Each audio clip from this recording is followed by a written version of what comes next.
Hi, all. Welcome to Wings to Win Education. Set economics 2025 ഓഗസ്റ്റില് നടന്നിട്ടുള്ള questions നമ്മൾ discuss ചെയ്യും. അതിനു മുന്നേ നമ്മൾ ആദ്യം മൈക്രോ എക്കണോമിക്സ് എന്ന് പറയുന്ന ഒരു യൂണിറ്റിനകത്ത് വന്ന് ക്വസ്റ്റ്യൻസിനെ ഒന്ന് ഡിസ്കസ് ചെയ്യാം. എന്ന് വെച്ചാൽ 2025 ഓഗസ്റ്റ് വരെ നടന്നിട്ടുള്ള ഒരു 4 ഫേസ് എടുത്തിട്ട് നമ്മൾ എന്ത് ചെയ്യണം, ലേറ്റസ്റ്റ് നടന്നിട്ടുള്ള 4 ഫേസ് എടുത്തിട്ട് ഓരോ ഫേസിനും എവിടെ നിന്നൊക്കെയാണ് ക്വസ്റ്റ്യൻ വന്നിട്ടുള്ളത്, ഏതൊക്കെ ഏരിയയിൽ നിന്നാണ് ക്വസ്റ്റ്യൻ വന്നിട്ടുള്ളത് എന്നതാണ് നമ്മൾ ഈ പാർട്ടിൽ ഡിസ്കസ് ചെയ്യുന്നത്. നമ്മൾ സെറ്റ് എക്കണോമിക്സിന്റെ എല്ലാ യൂണിറ്റ്സും നമ്മൾ എന്ത് ചെയ്യും, ഇതുപോലെ ഡിസ്കസ് ചെയ്യും.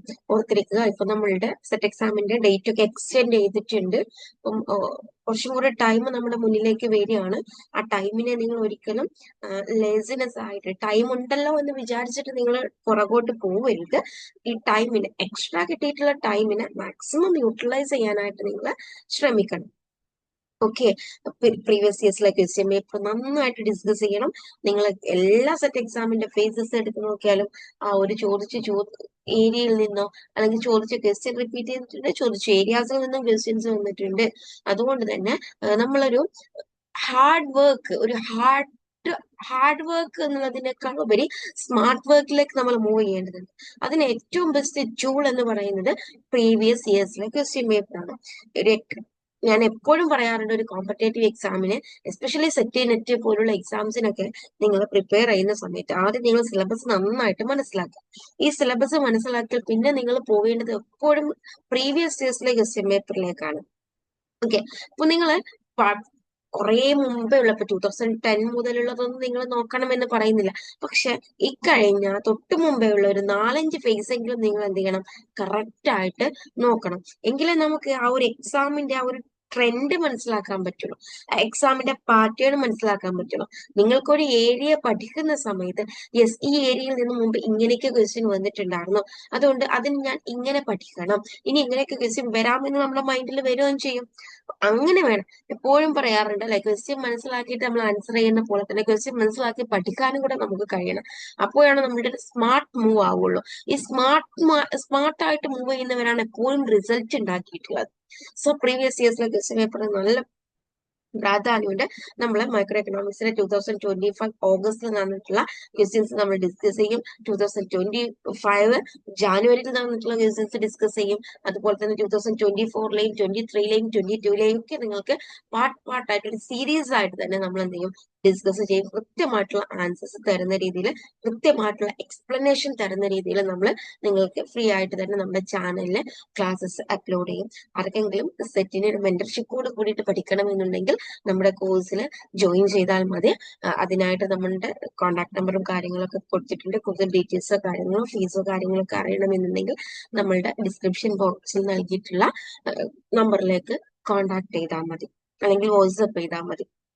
ഓക്കെ, അപ്പൊ നമുക്ക് ഈ ഒരു പാർട്ടിൽ നമ്മൾ ഡിസ്കസ് ചെയ്യുന്നത് 2025 ഓഗസ്റ്റ്, അതായത് തൊട്ട് മുന്നേ കഴിഞ്ഞിട്ടുള്ള സെറ്റ് എക്സാമിന് വന്നിട്ടുള്ള ക്വസ്റ്റ്യൻസ് ആണ് നമ്മളിവിടെ അനലൈസ് ചെയ്യുന്നത്. 2025 ഓഗസ്റ്റില് മൈക്രോ എക്കണോമിക്സിന് 19 ക്വസ്റ്റ്യൻ ചോദിച്ചിട്ടുണ്ട് അല്ലെ. 19 ക്വസ്റ്റ്യൻ ചോദിച്ചു. 19 മാർക്ക് എന്ന് പറയുമ്പോൾ that is a big mark അല്ലെ. മൈക്രോ എക്കണോമിക്സ് കൃത്യമായി പഠിച്ച ഒരാളെ സംബന്ധിച്ച് ഡയറക്റ്റ് ആയിട്ട് തന്നെയായിരുന്നു ക്വസ്റ്റ്യൻസ്, മാജോറിറ്റി ക്വസ്റ്റ്യൻസും ഡയറക്റ്റ് ആയിട്ട് തന്നെയായിരുന്നു. 19ഓളം ക്വസ്റ്റ്യൻസ് ചോദിച്ചിട്ടുണ്ട്. ആ 19ഉം സ്കോർ ചെയ്യാൻ പറ്റുമായിരുന്നു. അതിലും ഗെയിം തിയറിയിൽ നിന്നും തന്നെ 2 ക്വസ്റ്റ്യൻസ് ചോദിച്ചിട്ടുണ്ട്. ഒന്ന് മാക്സിമം മിനിമം എന്നുള്ളതിൽ നിന്നും ഒരു ക്വസ്റ്റ്യനും നാഷ് എക്വിലിബ്രിയത്തിൽ നിന്നും ഒരു ക്വസ്റ്റ്യനും, അങ്ങനെ 2 ക്വസ്റ്റ്യൻ ഗെയിം തിയറിയിൽ നിന്നും മാത്രമായിട്ട് ചോദിച്ചിട്ടുണ്ട്. ദെൻ ജനറൽ എക്വിലിബ്രിയത്തിൽ നിന്നും ഒരു ക്വസ്റ്റ്യൻ ചോദിച്ചിട്ടുണ്ട്. സ്കിപ്റ്റോസ്കി പാരഡോക്സ്, നമ്മളുടെ വെൽഫെയർ ക്രൈറ്റീരിയനിൽ അതിൽ സ്കിപ്റ്റോസ്കി പാരഡോക്സിൽ നിന്നും ഒരു ക്വസ്റ്റ്യൻ ചോദിച്ചിട്ടുണ്ട്. ദെൻ പ്രൊഡക്ഷൻ ഫംഗ്ഷനിൽ നിന്നും കോപ്ഡഗ്ലസ് പ്രൊഡക്ഷൻ ഫംഗ്ഷനും ചോദിച്ചിട്ടുണ്ടായിരുന്നു. ട്രാൻസ്ലോഗ് പ്രൊഡക്ഷൻ ഫംഗ്ഷനും ചോദിച്ചിട്ടുണ്ടായിരുന്നു. ദെൻ ലീനിയർ എക്സ്പെൻഡിച്ചർ സിസ്റ്റത്തെ കുറിച്ച് അതിൽ നിന്നും ഒരു ക്വസ്റ്റ്യന് വന്നിട്ടുണ്ടായിരുന്നു. ഓക്കെ, നമ്മൾ ക്വസ്റ്റ്യൻ വന്ന ഏരിയാസ് ആണ് നോക്കുന്നത് കേട്ടോ. ദെൻ മോസ്റ്റ് ഇമ്പോർട്ടന്റ് ആണെന്ന് എപ്പോഴും പറയാറുണ്ട് നമ്മളുടെ ഒലിഗോപോളി മാർക്കറ്റ് മോഡൽ. ആ ഒലിഗോപോളി മാർക്കറ്റ് മോഡൽസിൽ ബെർട്രൻഡ് പാരഡോക്സിനെ കുറിച്ച്, കോർണോട്ട് മോഡലിനെ കുറിച്ച്, കിങ്ങർ ഡിമാൻഡ് കർവ് മോഡലിനെ കുറിച്ച്. അപ്പൊ മൂന്നും ചോദിച്ചിട്ടുണ്ട്. ഒലിഗോപ്പൊളി മോഡൽസ് പഠിച്ചതിൽ നിന്നും 3 ക്വസ്റ്റ്യൻസ് ആണ് ഒരു ഫേസിൽ തന്നെ 2025 ഓഗസ്റ്റിൽ ചോദിച്ചിട്ടുള്ളത്. ദെൻ വെൽഫെയർ എക്കണോമിക്സിൽ നിന്നും 2 ക്വസ്റ്റ്യൻസ് ഉണ്ട്. അതിൽ സെക്കൻഡ് ബെസ്റ്റ് തിയറത്തെ കുറിച്ചും ആരോയുടെ ഇമ്പോസിബിലിറ്റി തിയറത്തെ കുറിച്ചും ചോദിച്ചിട്ടുണ്ട്. ദെൻ പ്രിൻസിപ്പൽ ഏജന്റ് റിലേഷനെ കുറിച്ച് ചോദിച്ചിട്ടുണ്ട്. പെർഫെക്റ്റ്ലി കോമ്പറ്റേറ്റീവ് മാർക്കറ്റിൽ നിന്നും ഡയറക്റ്റ് ആയ ക്വസ്റ്റ്യൻ വന്നിട്ടുണ്ട്. ഏഞ്ചൽ കർവിനെ കുറിച്ച് ചോദിച്ചിട്ടുണ്ടായിരുന്നു. മോഡിഗ്ലിയാനിയുടെ ലിമിറ്റ് പ്രൈസിംഗ് മോഡലിൽ നിന്നും ക്വസ്റ്റ്യൻ വന്നിട്ടുണ്ടായിരുന്നു. ഡിഗ്രി ഓഫ് മൊണോപ്പോളിയിൽ നിന്നും കലേക്കിയുടെ ഡിഗ്രി ഓഫ് മൊണോപ്പോളി ആയിരുന്നു ചോദിച്ചത്. കോൺസ്പീക്കിയസ് കൺസംഷനെ കുറിച്ച് ചോദിച്ചിട്ടുണ്ടായിരുന്നു. റിവീൽഡ് പ്രിഫറൻസ് തിയറിയെ കുറിച്ച് ചോദിച്ചിട്ടുണ്ടായിരുന്നു. അപ്പൊ ഇങ്ങനെ 19 ക്വസ്റ്റ്യൻസ് നിങ്ങൾക്ക് എന്ത് ചെയ്യാൻ പറ്റും ഈ ഒരു 2025 ഓഗസ്റ്റിൽ മൈക്രോ എക്കണോമിക്സിൽ നിന്നും കണ്ടെത്താനായിട്ട് സാധിക്കും. 19. ഇനി അതിന് തൊട്ട് മുന്നേ നടന്ന 2025 ജാനുവരിയിൽ നിന്നും ജാനുവരിയിലെ ക്വസ്റ്റ്യൻസ് എടുത്ത് നോക്കുമ്പോൾ 13 ക്വസ്റ്റ്യൻസ് ആണ് മൈക്രോ എക്കണോമിക്സിൽ നിന്നും ചോദിച്ചിട്ടുള്ളത്. അതിൽ റിസ്കിന്റെ ഭാഗത്ത് നിന്ന് ഒരു ക്വസ്റ്റ്യൻ ഉണ്ടായിരുന്നു. കോപ്പ് ഡഗ്ലസിന്റെ ഭാഗത്ത് നിന്ന് ഒരു ക്വസ്റ്റ്യൻ ഉണ്ടായിരുന്നു. മാർക്കറ്റ് ഫോർ ലെമണിൽ നിന്നും ഒരു ക്വസ്റ്റ്യൻ ഉണ്ടായിരുന്നു. ലേണിംഗ് കർവിൽ നിന്നും ഒരു ക്വസ്റ്റ്യൻ ഉണ്ടായിരുന്നു. എഞ്ചിനീയറിംഗ് പ്രൊഡക്ഷൻ ഫംഗ്ഷനിൽ നിന്നും ഒരു ക്വസ്റ്റ്യൻ. ഗെയിം തിയറിയിൽ നിന്നും നാഷ് ഇക്വിലിബ്രിയം എന്ന് പറഞ്ഞ ഒരു ക്വസ്റ്റ്യൻ ഉണ്ടായിരുന്നു. നാഷ് ഇക്വിലിബ്രിയത്തെ ഫൈൻഡ് ഔട്ട് ചെയ്യാനായിരുന്നു. Then degree of monopoly power ചോദിച്ചിരുന്നു. ഒലിഗോപോളി മോഡൽസ് ചോദിച്ചിട്ടുണ്ടായിരുന്നു. പ്രൈസ് ലീഡർഷിപ്പിനെ കുറിച്ച് ചോദിച്ചിട്ടുണ്ടായിരുന്നു. ദെൻ ഇൻകം ഇലാസ്റ്റിറ്റി ചോദിച്ചു. പ്രൈസ് ഇലാസ്റ്റിറ്റി ചോദിച്ചു. അതിൽ എക്സ്പെൻഡിച്ചർ മെത്തേഡിനെ എടുത്തിട്ടാണ് പ്രൈസ് ഇലാസ്റ്റിറ്റി ചോദിച്ചത്. Degree of monopoly power, degree of monopoly power 2 പ്രാവശ്യം അവിടെ ചോദിച്ചു. കോപ്പ് ഡഗ്ലസ് പ്രൊഡക്ഷൻ ഫംഗ്ഷനും ചോദിച്ചു. ഓക്കെ, 2 പ്രാവശ്യം കോപ്പ് ഡഗ്ലസും വന്നിട്ടുണ്ട്. ഓക്കെ, ഇത്രയാണ് 2025 ചോദിച്ചത്, ജാനുവരിയിൽ ചോദിച്ചത്. ഇനി 2024 ജൂലൈയിൽ 23 ക്വസ്റ്റ്യൻസ് ആണ് മൈക്രോ എക്കണോമിക്സിൽ നിന്നും വന്നത്. അതിൽ ഇൻഡിഫറൻസ് കർവിനെ ചോദിച്ചു. CES പ്രൊഡക്ഷൻ ഫംഗ്ഷനെ കുറിച്ച് ചോദിച്ചു. മാർക്കറ്റ് ഫോർ ലെമൺസ് ചോദിച്ചു. വോൾറാസിന്റെ ജനറൽ ഇക്വിലിബ്രിയം ചോദിച്ചു. ഒലിഗോപോളി മോഡൽസിൽ നിന്നും 2 ക്വസ്റ്റ്യൻ വന്നു. ഇക്സിയൻ ഡിമാൻഡ് ഫംഗ്ഷനെ കുറിച്ച് ചോദിച്ചു. എക്സ്പാൻഷൻ പാത്ത് ചോദിച്ചു. Second degree of price discrimination ചോദിച്ചു. നമ്മളുടെ effects, snob effect, bandwagon effect, അതുപോലുള്ള ഇഫക്റ്റുകളിൽ നിന്നും മാറ്റി ഫോളോയിങ് ആയിട്ട് ക്വസ്റ്റ്യൻ വന്നു. ദെൻ വെൽഫെയർ എക്കണോമിക്സിൽ വെൽഫെയർ മെഷേഴ്സ് ചോദിച്ചു. നമ്മളുടെ പെർറ്റ് ഒപ്റ്റിമാലിറ്റി പോലുള്ള മെഷേഴ്സ്. ദെൻ ഇൻകം ഇലാസ്റ്റിറ്റിയിൽ നിന്ന് ഒരു question. Marginal rate of substitution MRS നിന്ന് ഒരു ക്വസ്റ്റ്യൻ ചോദിച്ചു. പ്രൈസ് ഇലാസ്റ്റിസിറ്റിയിൽ നിന്ന് ഒരു ക്വസ്റ്റ്യൻ ചോദിച്ചു. മൊണോപ്സണിയെ കുറിച്ച് ഒരു ക്വസ്റ്റ്യൻ ചോദിച്ചു. ജനറൽ ഇക്വിലിബ്രിയത്തിൽ നിന്നും ഒരു ക്വസ്റ്റ്യൻ ഉണ്ടായിരുന്നു. Cost of industries, constant cost industries, decreasing cost industries എന്ന് പറയുന്ന പെർഫെക്റ്റ് കോമ്പറ്റീഷനിൽ നിന്നും ക്വസ്റ്റ്യൻ ചോദിച്ചു. കോപ്പ് ഡഗ്ലസ് പ്രൊഡക്ഷൻ ഫംഗ്ഷൻ ചോദിച്ചു. മൊണോപോളിയിൽ നിന്നും ക്വസ്റ്റ്യൻ ചോദിച്ചു. സബ്സ്റ്റിറ്റ്യൂട്ട്സിനെ കുറിച്ച്, നമ്മുടെ കോംപ്ലിമെന്റ്സും സബ്സ്റ്റിറ്റ്യൂട്ട്സും ഉണ്ടല്ലോ, അതിൽ സബ്സ്റ്റിറ്റ്യൂട്ട്സിനെ കുറിച്ച് ചോദിച്ചു. ഗെയിം തിയറിയെ കുറിച്ച് ചോദിച്ചു. എക്സസ് കപ്പാസിറ്റിയെ കുറിച്ച് ചോദിച്ചു. മൊണോപോളി പവറിൽ ലേണർ മെഷറിനെ എടുത്ത് ചോദിച്ചു. ഓക്കെ, ഇനി 2024 ജാനുവരിയിൽ നിന്നും നോക്കുമ്പോൾ 19 ക്വസ്റ്റ്യൻസ് ആണ് 2024 ജാനുവരിയിലും മൈക്രോ എക്കണോമിക്സിൽ നിന്നും ചോദിച്ചിട്ടുള്ളത്. അതിൽ ഇഫക്റ്റുകളെ കുറിച്ച് ചോദിച്ചു. Snob effect, bandwagon effect പോലുള്ള ഇഫക്റ്റുകൾ. Cobb Douglas production function, monopoly power, അതിൽ കലേക്കിയുടെ മൊണോപോളി പവർ ചോദിച്ചു. സെക്കൻഡ് ബെസ്റ്റ് തിയറം, കെൽവിൻ അഗാസ്റ്ററുടെയും ലിപ്സിയുടെയും ഒക്കെ സെക്കൻഡ് ബെസ്റ്റ് തിയറം ചോദിച്ചു. ഇക്സിന്റെ ഓർഡിനൽ യൂട്ടിലിറ്റിയിൽ നിന്നും ഒരു ക്വസ്റ്റ്യൻ ഉണ്ടായിരുന്നു. ഇൻഡയറക്റ്റ് യൂട്ടിലിറ്റി ഫംഗ്ഷൻ ചോദിച്ചു. CES പ്രൊഡക്ഷൻ ഫംഗ്ഷൻ ചോദിച്ചു. പെർഫെക്റ്റ് കോമ്പറ്റീഷൻ ചോദിച്ചു. ഒലിഗോപോളി മോഡലിലെ കോർനോട്ട് മോഡലിനെ കുറിച്ച് ചോദിച്ചു. ദെൻ ഗെയിം തിയറി ഇവിടെയും ചോദിച്ചു. ഓക്കെ, മോഡിഗ്ലിയാനിയുടെ ലിമിറ്റ് പ്രൈസ് ചോദിച്ചു. റിവീൽഡ് പ്രിഫറൻസ് തിയറി ചോദിച്ചു. മൊണോപോളി, റിഡ്ജ് ലൈന്, ലേണർ ഇൻഡെക്സിനെ കുറിച്ച് എടുത്ത് ചോദിച്ചു. ഒലിഗോപോളി മോഡൽ ചോദിച്ചു. Ordinal utility model, cost curve, price leadership.